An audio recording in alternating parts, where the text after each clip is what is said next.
오늘은 창세기 6번째 시간입니다. 하나님은 엿새 동안 천지 만물을 창조하셨습니다. 그리고 여섯째 날 마지막에 하나님의 형상과 모양대로 우리 사람을 창조하셨습니다. 그리고 일곱째 날에 하나님은 안식하셨습니다. 자, 이렇게 창조의 전체적인 내용을 우리가 1장에서 살펴보았습니다. 여러분, 1장의 목적은 바로 이것입니다. 창조의 내용을 개략적으로 소개하는 것이었습니다. 천지 만물은 우연히 생긴 것이 아니라 하나님이 만드신 것, 창조하신 것이다. 해달별은 신이 아니라 피조물이며 해달별을 비롯하여 천지 만물은 사람을 위해서 창조되었다는 것을 소개했습니다. 그리고 바로 그 인간이 이 모든 창조의 주인공이라는 것을 우리가 살펴보았습니다. 자, 오늘부터는 인간의 창조에 대해서 좀 더 자세히 이제 소개를 하고 있습니다. 4절에 보면 이것이 천지가 창조될 때 하늘과 땅의 내력이니 여호와 하나님이 땅과 하늘을 만드시던 날에. 지금까지 1장에서는 하늘과 땅의 내력을 살펴봤습니다. 하늘을 중심으로. 이제부터는 땅과 하늘의 내력, 땅을 중심으로 소개를 하겠다는 것입니다. 1장부터 2장 3절까지는 하늘과 땅의 내력을 대략적으로 소개를 했죠. 그래서 어떻게 하늘이 생겼는지, 어떻게 해달별이 생겼는지, 그리고 어떻게 해서 시간의 변화와 계절의 변화가 생기는지, 또 일곱째 날의 의미는 무엇인지 하늘의 일들을 우리가 중심으로 살펴봤습니다. 이렇게 하늘의 내력을 개괄적으로 먼저 소개를 했고, 그리고 이제부터는 땅의 내력을 자세하게 소개하기 위해서 땅과 하늘을 이렇게 이야기하는 것입니다. 따라서 여러분, 1장과 2장은 우리가 창조가 두 번 있었고 두 번 이렇게 기록이 된 것이 아닙니다. 1장에서는 하늘의 내력을 중심으로 해서 전체적으로 개괄적인 소개를 한 것이고, 이제 2장부터는 땅의 내력을 중심으로 이제 자세하게 다시 강조하면서 설명을 하고 있는 것입니다. 자, 오늘부터 이제 우리가 이 땅의 내력을 살펴보는데요. 창조의 주인공은 인간이라겠죠. 그래서 이 땅의 내력은 바로 인간을 중심, 사람을 중심으로 해서 이야기가 전개가 됩니다. 자, 사람에 대한, 인간에 대한 첫 번째 우리가 기억해야 될 것은 여호와 하나님이 사람을 지으셨다는 것입니다. 여러분, 사람은 저절로 생겨난 것도 아니고 우연히 진화된 것도 아닙니다.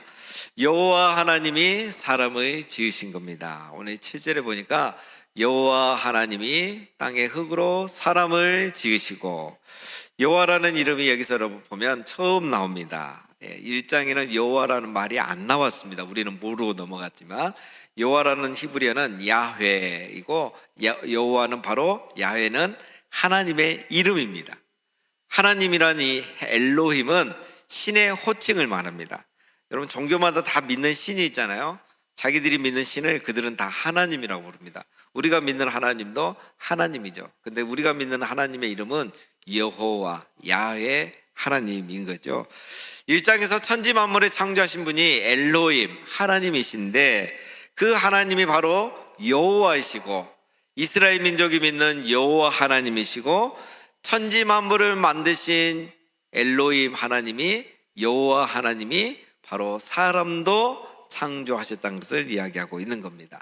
그러니까 사람은 우연히 창조된 것도 아니고 진화된 것도 아니고, 또 더 나아가서 다른 민족, 다른 사람들이 말하는 그들의 신이 우리 사람을 창조한 것이 아니고, 우리가 조상대대로 믿어오던 여호와 하나님이 우리 사람을 창조했다라는 것을 먼저 이야기하는 겁니다. 두 번째로 우리 인간은 어떤 존재인가? 땅의 흙으로 지음받은 존재라는 것입니다. 여호와 하나님이 땅의 흙으로 사람을 지으시고, 앞에서 우리가 짐승도 땅의 흙으로 지었다고 했습니다. 그런데 사람도 땅의 흙으로 지음받은 존재입니다. 땅의 흙으로, 이것을 직역하면 땅에서 나오는 먼지로, 이런 뜻입니다. 그러니까 인간은 뭐 특별한 것으로, 특별한 재료로 만든 게 아니라 짐승처럼 땅에서 나오는 먼지로 우리 인간을 만드셨다는 거예요. 자, 이것을 굳이 이렇게 밝히는 이유가 무엇입니까? 1장에서는 하나님의 형상대로 창조됐다는 것만, 그 굉장히 특별한 것만 얘기했는데, 그러나 우리 인간이 기억해야 될 것이 있다는 거죠. 인간은 땅의 흙으로 지음받은 존재, 즉 천상의 존재가 아니고 지음받은 피조물이라는 것을 기억해야 한다는 것입니다. 여러분, 사람은 자신이 흙으로 지어진 피조물이라는 것을 기억해야 하는 것입니다. 우리는 물론 하나님의 형상으로 지음받았지만 그러기 전에 땅의 흙으로 먼저 빚어진 존재입니다. 그래서 우리는 피조물이고, 피조물은 유한하다는 거죠. 피조물은 시작과 끝이 있다고 1장에서 살펴봤습니다. 피조물은 능력이 있어서도 유한하고 시간에 있어서도 유한한 게 피조물입니다. 그래서 사람은 하나님 없이도 다 할 수 있다고 생각하면 안 되는 겁니다. 사람은 자기가 영원히 살 것처럼 살아서도 안 되는 것입니다. 사람은 땅의 흙으로 지어진 유한한 존재임을 우리는 잊지 말아야 하는 것입니다. 그래서 우리는 유한한 존재임을 항상 기억하고 하나님을 의존하며 살아야 되고, 유한한 존재임을 기억하고 우리는 영원한 삶을 준비해야 한다는 것을 항상 기억하며 살아야 하는 것입니다. 그게 우리가 땅의 흙으로 지음받은 존재이기 때문입니다.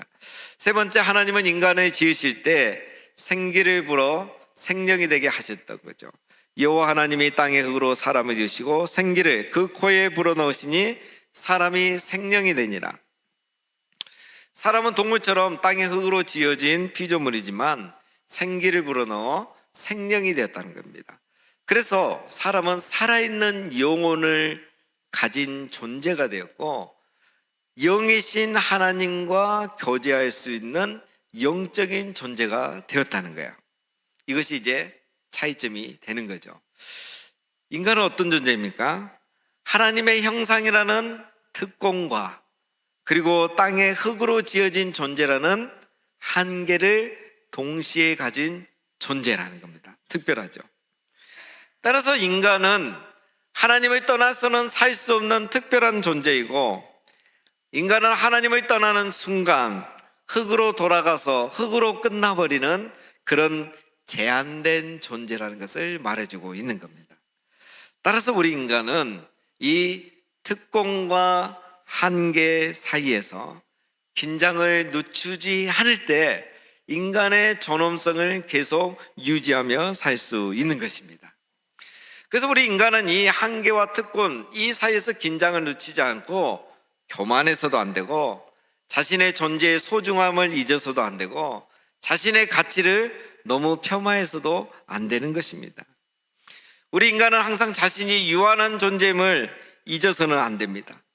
우리 인간이 유한한 존재임을 잊어버리고 마치 하나님 없이도 살 수 있는 것처럼 생각하고, 그렇게 살면은 결국 흙으로 돌아가서 흙으로 끝나버리고, 하나님처럼 영원히 살 것처럼 생각하고 살면 결국은 흙으로 돌아가서 흙으로 끝나는 것이 우리 인간이라는 피조물입니다.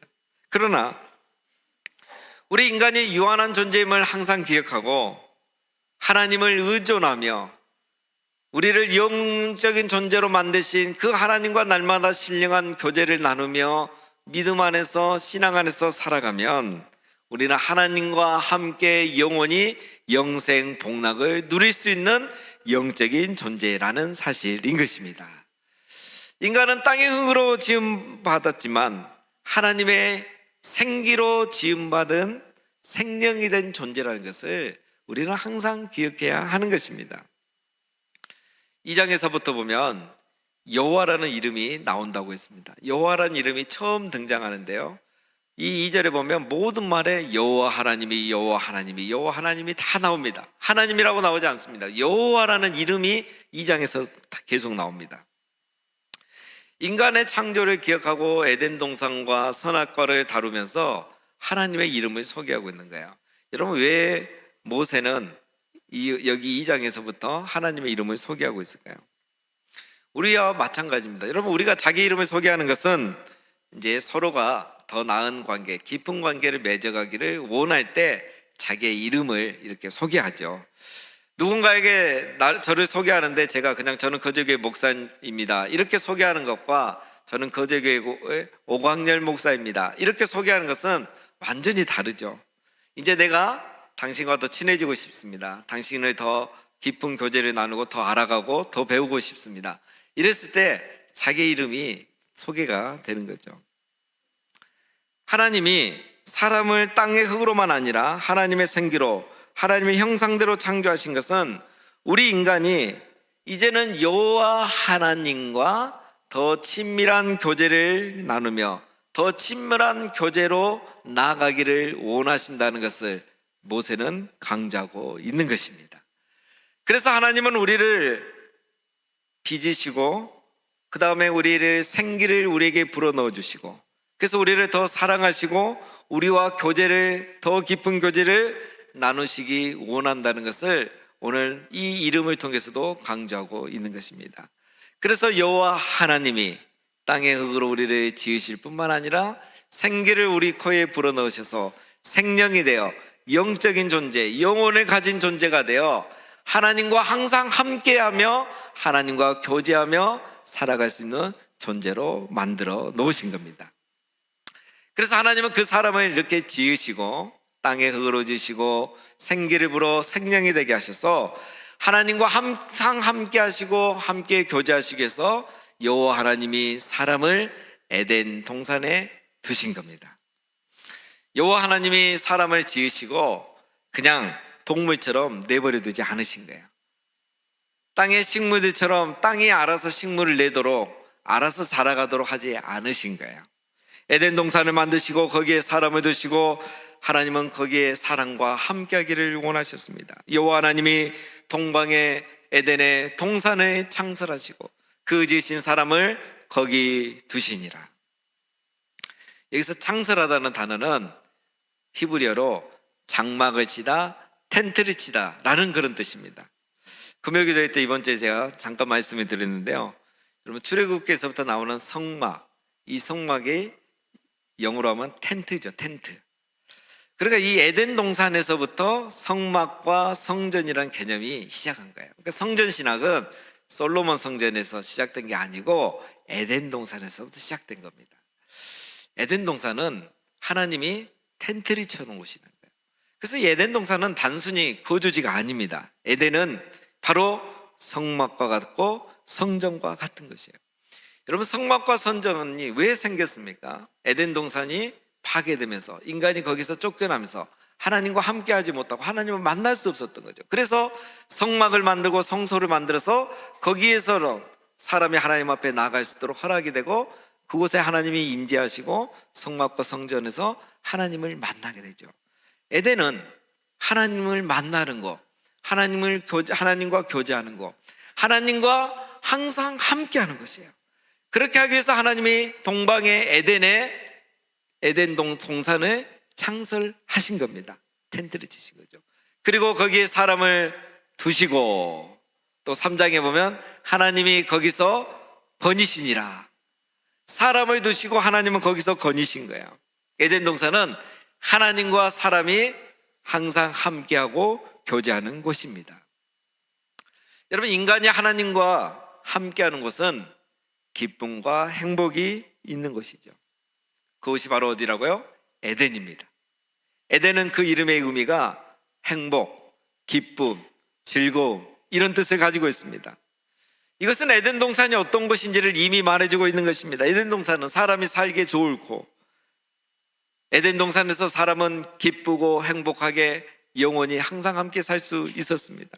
왜냐하면 그곳은 하나님이 함께 계시는 곳이고 하나님이 함께 계시면서 하나님이 인간을 위해서 모든 것을 다 준비해 놔서 부족함이 없는 곳이었기 때문인 것입니다. 오늘 9절부터 보면 에덴 동산이 어떤 곳이었는지를 또 소개합니다. 첫 번째는 과실이 풍성했습니다. 여호와 하나님이 그 땅에서 보기에 아름답고 먹기에 좋은 나무가 나게 하시니, 하나님께서 특별히 에덴 동산에는 보기에도 아름답고 보기만 해도 먹고 싶고 먹기에 좋은, 먹기만 하면 다 맛있는 그런 열매를 나는 나무가 가득 자라게 하신 거예요. 인간을 위해서. 두 번째는 그곳에 물이 풍성했습니다. 강이 에덴에서 흘러나와 동산에 적시고 거기서부터 갈라져 네 근원이 되었으니, 에덴 동산에는 네 개의 강 근원이 있었던 거예요. 그래서 이 강이 에덴 동산에 다 적시고 흘러나간 거예요. 그러니까 여기는 얼마나 비옥하겠습니까? 그러니 보기 아름답고 먹기에 좋은 열매를 맺는 나무가 가득했던 것입니다. 세 번째, 여기는 금과 보석이 풍부했습니다. 첫째 강의 이름은 비손이라. 거기는 금이 있는 하일라 온 땅을 둘렀으며 그 땅의 금은 순금이요 그곳에는 베델리엄과 호마노라는 보석도 많이 있었던 겁니다. 첫 번째 강 주변에는 금과 보석이 풍부했다는 거예요. 여러분, 왜 에덴 동산을 이렇게 구체적으로 소개하고 있을까요? 그것은 에덴 동산이 실제했다는 것, 그리고 에덴 동산은 이렇게 광대했다는 것, 그럼에도 불구하고 에덴 동산은 풍부했다는 것, 그리고 아름다웠다는 것. 즉 에덴 동산은 그 이름처럼 기쁨이 가득하고 행복이 가득한 동산이었다는 겁니다.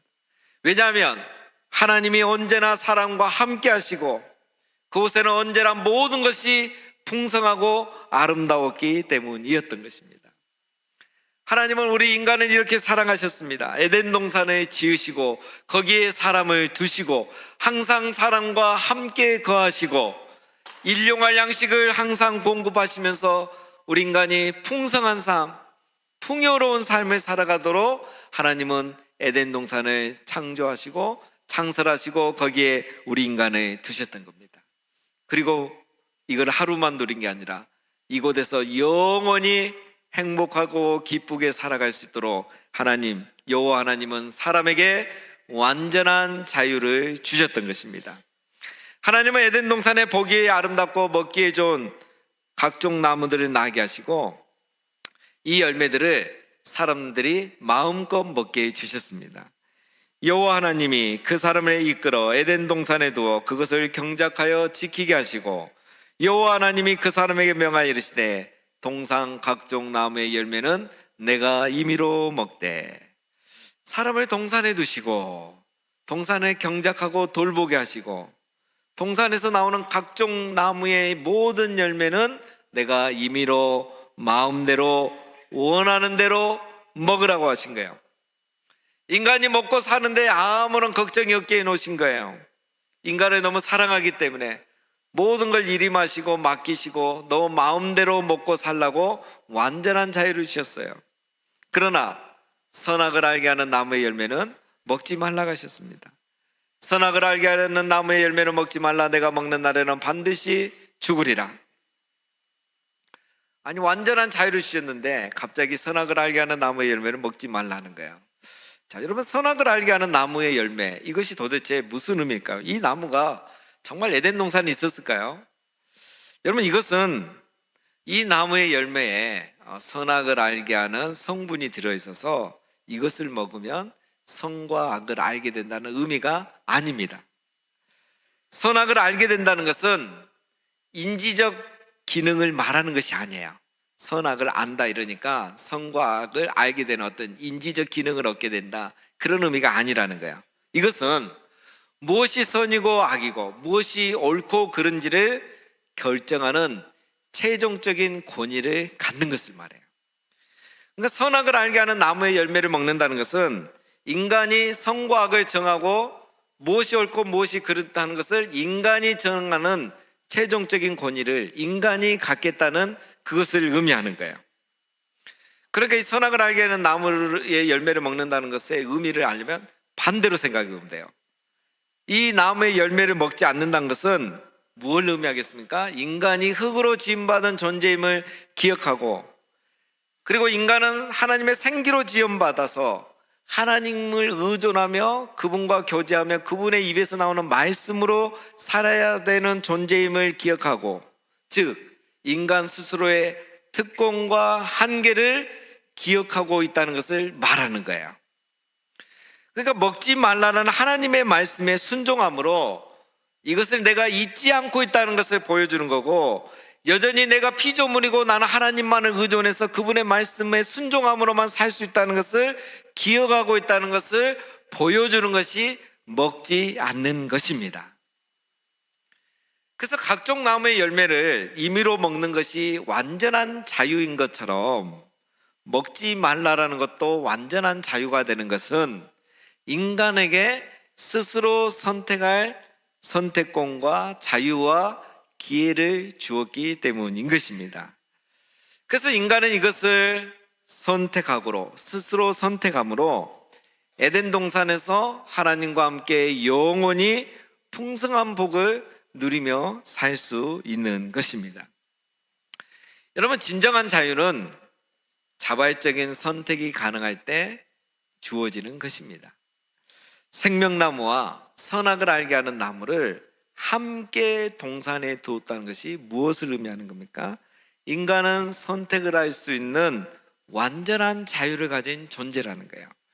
인간은 스스로 선택하고 결정할 수 있는 인격적인 존재라는 것을 말하는 겁니다. 그래서 이 선악을 알게 하는 나무의 열매를 먹지 말라라는 이 금령은 여러분 경계를 설정하는 것입니다. 창조주와 피조물의 경계, 하나님과 인간의 경계를 기억하게 하는 게 바로 이 열매인 것입니다. 그래서 이 금령은 완전한 자유와 참된 안식을 주려는 하나님의 사랑인 것이죠. 그래서 인간은 완전한 자유를 가지고 스스로 하나님의 말씀에 순종하기를 선택함으로, 즉 이 열매를 먹지 않기를 결단함으로, 순종함으로 에덴 동산에서 하나님이 허락하신 이 모든 복을 영원히 누리며 살 수 있게 되었던 것입니다. 정리하면 이렇습니다. 사람은 땅의 흙으로 지음받고 하나님이 생기를 불어넣어 생명이 된 존재입니다. 인간은 이런 특권과 제한성을 가진 특별한 존재인 거죠. 하나님은 이런 인간이 자신의 신분을 기억하고 피조물의 선을 넘지 아니하면 하나님이 준비해 주신 이 에덴 동산에서 영원한 기쁨과 행복을 누리며 살 수 있게 자유를 주신 것입니다. 이것을 항상 기억하게 하는 것이 바로 선악을 알게 하는 나무의 열매인 것입니다.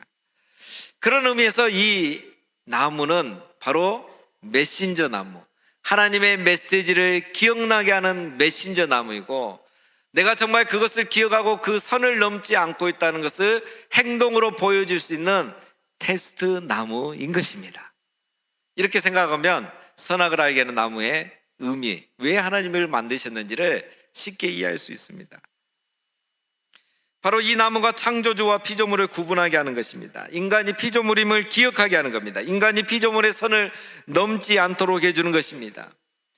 인간은 자기 마음대로 사는 존재가 아니라 하나님의 말씀에 순종함으로 존재할 수 있고 영원히 행복을 누리며 살 수 있다는 것을 테스트하는 것입니다.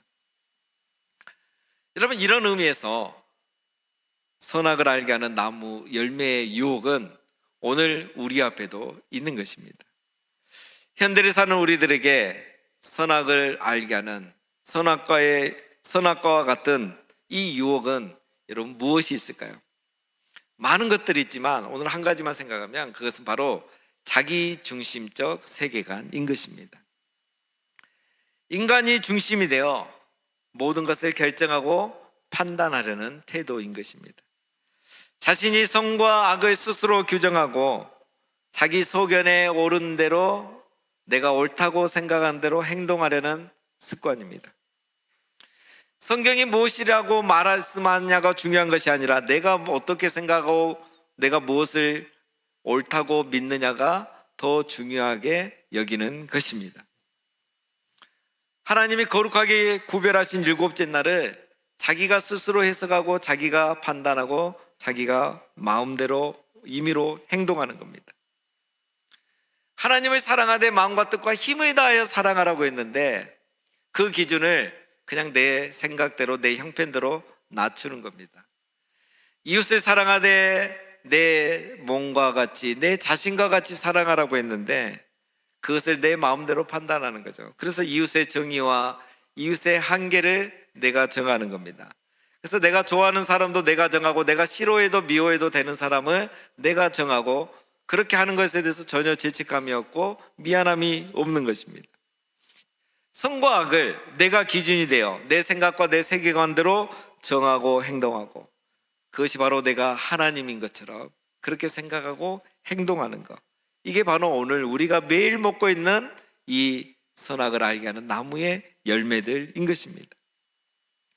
하나님의 말씀에 분명히 하지 말라, 먹지 말라라고 하셨는데, 하나님 말씀에 보면 분명히 해라, 사랑하라 라고 하셨는데, 내가 하고 싶은 것은 선으로 생각하고, 내가 할 수 있는 것은 선으로 생각하고, 내가 하기 싫은 것, 내가 할 수 없는 것은 악으로 그렇게 정하고, 또 그렇게 행하는 자신을 옳다고 생각하는 것, 이것이 바로 오늘 우리도 여전히 아담처럼 그 나무의 열매를 먹고 있다는 것을 말하고 있는 것입니다.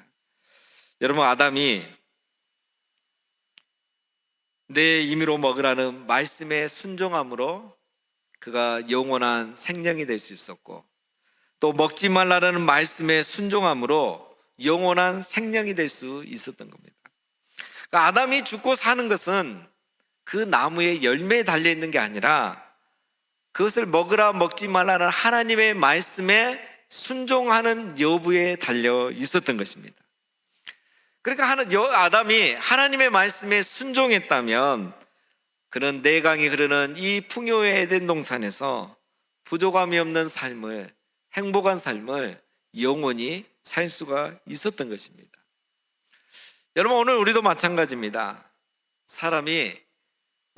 인간이 하나님의 말씀대로 살면 우리의 삶이 에덴 동산이 되고 우리의 인생이 기쁨의 삶, 행복의 삶이 될 수 있는 것입니다. 시편 1편에 이런 말씀이 있습니다. 오직 여호와의 율법을 즐거워하여 그의 율법을 주야로 묵상하는도다. 그는 율법을 즐거워하고 묵상하고 순종하는 사람은 시냇가에 심은 나무와 같아서 철을 따라 열매를 맺으며 그 잎사귀가 마르지 아니함 같으니 그가 하는 모든 일이 다 형통하리로다. 이 아담의 생각에서 적용하시면 똑같은 말입니다. 아담이 여호와의 말씀을 즐거워하고 묵상하며 순종할 때 그는 이런 복을 다 누렸습니다. 시냇가에 심은 나무처럼 그 에덴 동산에는 보기에 아름답고 먹기에 좋은 열매가 철을 따라 열매를 맺으며 아담은 그것을 마음껏 임의대로 먹으며 살았습니다. 아담은 에덴 동산에서 하는 일마다 다 형통하며 살았던 것입니다. 마찬가지입니다. 여러분, 우리가 피조물임을 기억하고 우리가 여호와의 말씀을 즐거워하고 주야로 묵상하며 그 말씀대로 순종하여 살면 이런 3절의 축복이, 에덴 동산의 축복이 오늘 우리에게도 동일하게 임하는 것입니다. 에덴 동산의 신기운, 내강의 시냇가의 신기운 나무처럼 우리도 철을 따라 열매를 맺으며 잎사귀가 마르지 아니하며 하는 일이 다 형통하는 삶을 살아가게 되는 것입니다. 하나님은 지금도 우리의 삶과 인생에 이런 에덴 동산이 회복되기를 원하고 계신다는 것입니다. 하나님은 우리 인간이 이런 에덴 동산에서 하나님과 함께 부족함 없는 풍성한 삶을 살기를 원하십니다. 그래서 아담을 창조하시고 그 에덴 동산에 두신 거고 엿새 동안 이 에덴 동산을 준비하셨던 겁니다. 그리고 그가 흙으로 지음받은 피조물이라는 것을 기억하고 하나님을 의존하지 않고는 살 수 없는 영적인 존재라는 것을 기억하라고 아담에게는 선악을 알게 하는 나무라는 메신저 나무를 주셨고, 오늘 우리에게는 이것을 항상 기억하며 살라고 하나님의 말씀, 성경이라는 메신저 북, 바로 성경 말씀을 우리에게 주신 겁니다. 이 메신저 나무, 선악을 알게 하는 나무와 오늘 이 메신저 북, 성경 말씀이 우리에게 강조하는 것은 한 가지입니다. 하라는 것을 하고 하지 말라는 것을 하지 않는 것, 먹지 말라는 것을 먹지 않는 것, 즉 하나님의 말씀을 주야로 묵상하고 즐거워하며 그 가운데 기록한 대로 다 지켜 행하는 것. 다시 말해서 하나님의 말씀을 가장 사랑하며 사단이 어떻게 우리에게 유혹해 오더라도 하나님을 무엇과도 바꾸지 않으며 하나님의 말씀을 무엇과도 타협하지 않고 살아간다면 하나님은 우리를 다시 재창조하시고 우리의 가정과 우리의 삶이 에덴 동산이 되도록 새 창조의 역사를 지금도 일으켜 가고 있다는 사실입니다. 모세는 지금 이것을 이스라엘 백성, 출애굽한 백성들에게 말씀하고 있는 겁니다. 그래서 그들이 이제는 가나안 땅에 들어가거든 그 땅이 젖과 꿀이 흐르는 땅, 즉 에덴 동산과 같은 땅이 되도록 그곳에서 하나님의 말씀에 순종하며 살아가야 한다는 것을, 하나님과 그 무엇과도 바꿔서는 안 된다는 것을, 하나님의 말씀을 그 무엇과 타협해서는 안 된다는 것을 모세는 이제 본격적으로 강조해 가고 있는 것입니다. 사랑하는 우리 성도님 여러분, 하나님이 우리에게 주신 메신저 나무, 즉 성경 말씀, 이 말씀을 즐거워하고 주야로 묵상하여 그 가운데 기록한 대로 다 지켜 행함으로 하나님을 가장 사랑하고 하나님을 무엇과도 바꾸지 않으며 그 말씀을 무엇과도 타협하지 않고 살아감으로 우리의 가정이 에덴 동산이 되고 우리의 인생이 기쁨의 행복의 인생이 다 되시기를 주님의 이름으로 축원드립니다.